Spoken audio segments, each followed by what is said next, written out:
All right, Bulls fans, so now at least we know the initial timelines for the injuries of both Coby White and Josh Giddey, this team's two biggest offensive engines. Coby White restraining or at least retightness of that left calf will be reevaluated in 1 week. A lot of rees. Big Dave. Josh Giddey with a left hamstring strain will be reevaluated in 2 weeks. That's fun. So, of course, there are lots of questions and layers of questions about the impact of these absences. We've seen the Bulls be shorthanded before already this season. Sure. Including Coby's initial absence, and then when lots of guys were down. The first question is just who will step up in their absence? Will we see Tre Jones and Ayo Dosunmu handle these ball handling responsibilities and do so well? And then I think another thing Bulls fans are interested to know is, are we going to see a bigger role offensively for Modest Buzelis in these games? Yeah, and don't want to forget Zach Collins, who also went down 10 days. with his injuries also. Yeah. He'll be reevaluating those 10 days.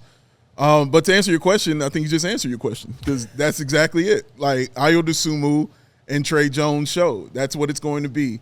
The Bulls, as we know, have a plethora of guards. So they're prepared for this thing. I'm not saying you're obviously going to miss the services of one Josh Giddey, of one Coby White.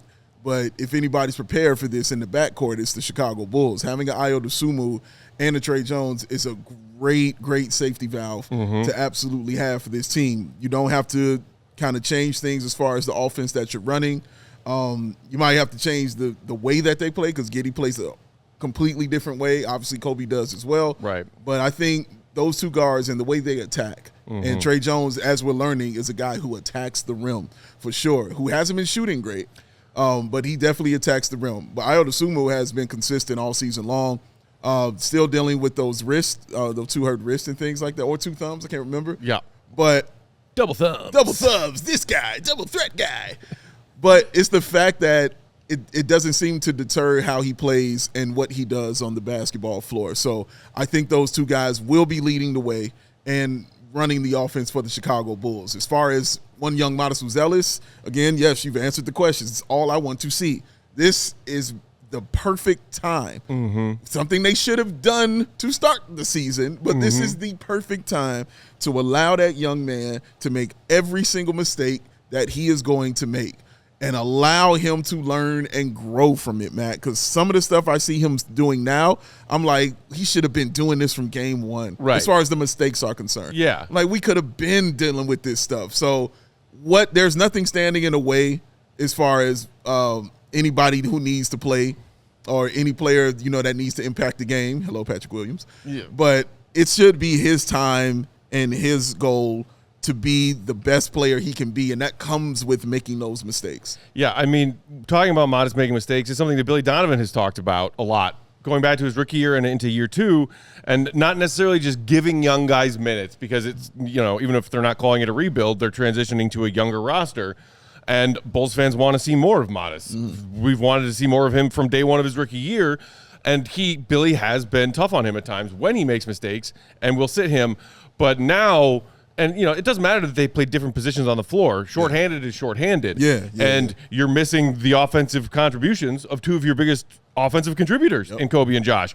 So, and then when it comes to, learn by making mistakes with Modest, I fully anticipate and hope that he will get lots of minutes in this stretch of weeks that they'll be out, because I look at who else can give you more, or at least potentially give you more, than what you've been able to see from Modest on nights where he is locked in and contributing offensively. What do you think, you're going to get more from Patrick Williams? No. You think you're going to get more from Julian Phillips? No. You think you're going to get more from Dalen Terry? Oh, no. Also, you mentioned Zach Collins on the shelf right now. On the shelf. So you got your Vooch and Jalen rotation. Sometimes you're going to see Billy still try and play them together on the floor at the same time, depending on size and matchups and whatnot, but there is no reason not to expect a larger role for Modest in the coming weeks. None. Has to be. Needs to be those 30-minute games he needs to have. If he's going to have 8 turnovers, let him have 8 turnovers. But if he's going to go 1 of 12, let him go 1 of 12. But you've got to let him make these mistakes and fall on his face so he can pick himself back up and learn that way. Because I know Billy talked about, there's other ways you can learn the game. You can sit and learn. That's great. What you haven't seen him try to do is allow him to learn with the mistakes on the floor. So let's try that way, because this is the perfect time to do it for the team. And who knows, it might be a success. You said you don't care if he goes 1 for 12, and I don't either. You also mentioned earlier that Trey Jones has been kind of struggling to shoot from outside recently after his short, hot start to the season. That's the other fascinating thing to me, is with the absence of Josh and Coby. We know Coby can be a streaky shooter. He can also be this team's most lethal floor spacer. Without a doubt. Coby getting hot, one of the best in the league. No doubt. Josh Giddey, to his credit, has been very reliable behind the three-point line this season. True. Not on a huge volume, but on an increased volume from anything he ever did in OKC. And so you're basically taking two of your more reliable floor spacers out of the rotation. And so, can you keep that part of your offense alive while they're gone? Because you believe that Ayo and Trey will be able to keep up the pace, which is numero uno as far as importance of what Billy's wanting to do offensively every night. True. But can you also maintain some respectability of floor spacing without two of your three-point shooters? That's a big question. No, it's a great question too, and it's going to be hard to answer going forward. But it also, again, means opportunity for the bench guys to play. Now Dalen's going to get more time in. Now Julian's going to get more time in the game. We're going to see Javon Carter also get more time in there. But I feel like a bulk of that will go to Trey Jones specifically. I think Billy truly, truly loves Trey Jones and how he runs the offense. You actually get into a half-court set with a guy like Trey Jones running your offense, and having him and Ayo there, they already have a chemistry with how they play. They both come off the bench. So, yeah, they're in a good position as far as the guards, I think.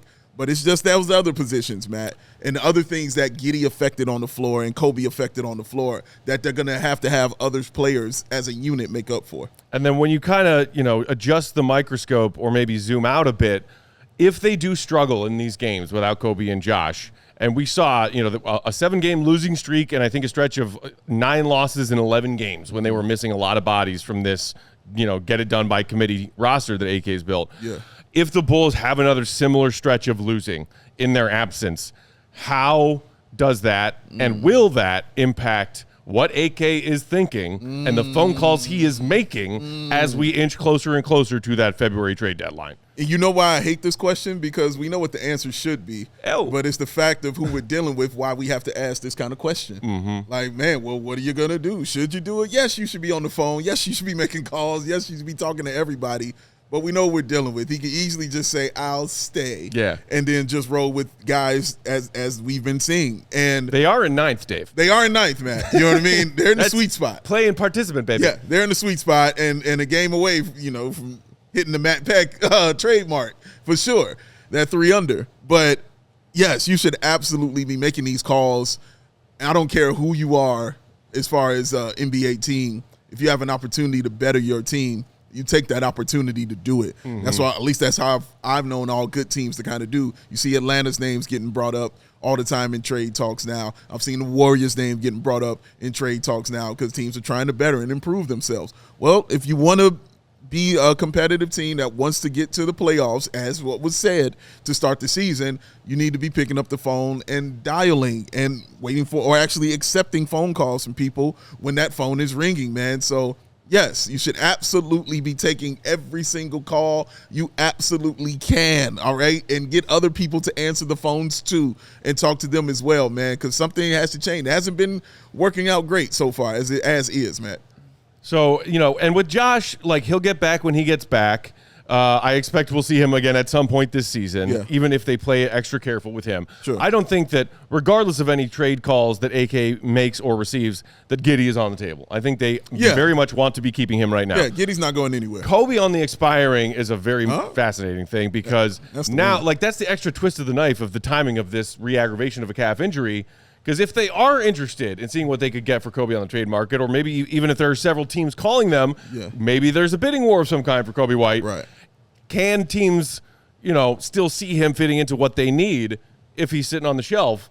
Do they second guess wanting to call AK about Coby White? Yeah. if he's not playing. Yeah. Because he's had an up and down, number of games where he has played this season, and he hasn't played that many. It's true. So it's bad timing if you are interested in seeing what the trade market is like for Coby White for him to miss these games. Hopefully he's back soon. Yeah, hopefully he's back, man. They need all these guys back to be a better basketball team, without a doubt. There's that too. Yeah. All right, that'll do it for this mini pod. Make sure you're subscribed to CHGO Sports YouTube channel to catch all of our full-length CHGO Bulls episodes 5 times a week. See you, Red. Be good. Vito!